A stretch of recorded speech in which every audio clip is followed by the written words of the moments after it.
But I'm here tonight to tell you what happened to me on October 15th of 1996. Is there anyone that hasn't heard this story? Well, in a minute, I will spend some time and go back over issues so you will understand more completely.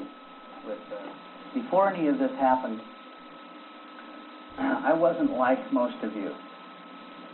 I didn't believe in UFOs. I didn't know much about the study. I had never done any research or even thought of it. I didn't even like science fiction. My life was based in science, hard science, and I worked with kids with problems, family problems, genetic issues, learning disabilities. We did testing and research where I worked. But this wasn't part of my life.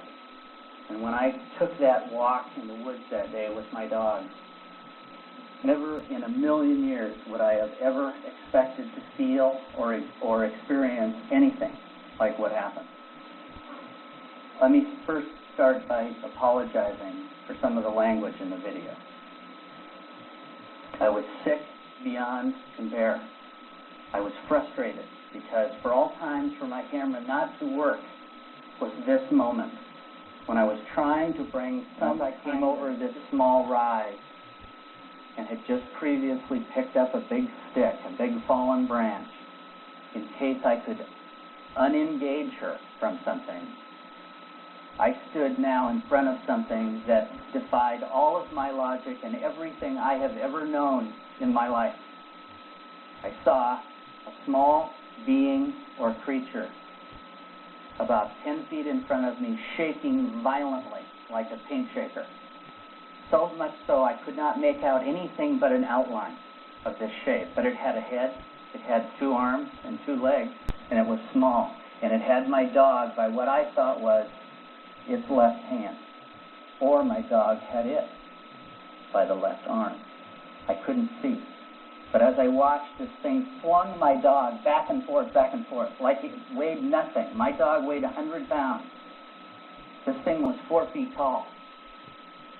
And as I watched, this thing started to kill my dog in front of my eyes. It tore her head right off of her body. And her body was peeled back, her fur bleeding profusely. And when I saw that, I lost control. I jumped forward and hit this thing as hard as I could, trying to kill it. Because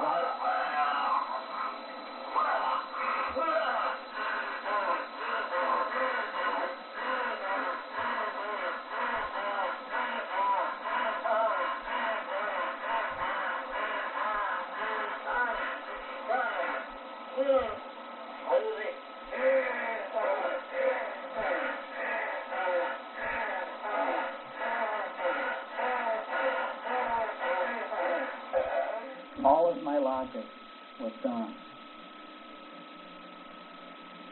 And through the trees, I saw what looked like an illusion or a mirage. I saw the light bend slightly. This didn't make sense either because it was an overcast afternoon, and the tree canopy was so dense that the light almost produced no shadows at all. But yet it was there. There was this bend of the tree. So I ran through the bushes to where this was, and I ran up to this.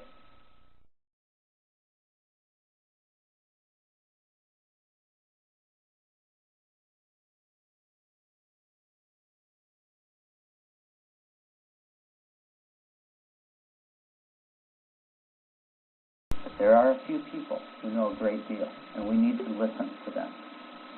And we need to realize that not everything that we've always been told is true. And that not everyone who stands in this room stands for the truth and the freedom of information. And there are a couple of people in this room that I know that work for the government, that posture as normal people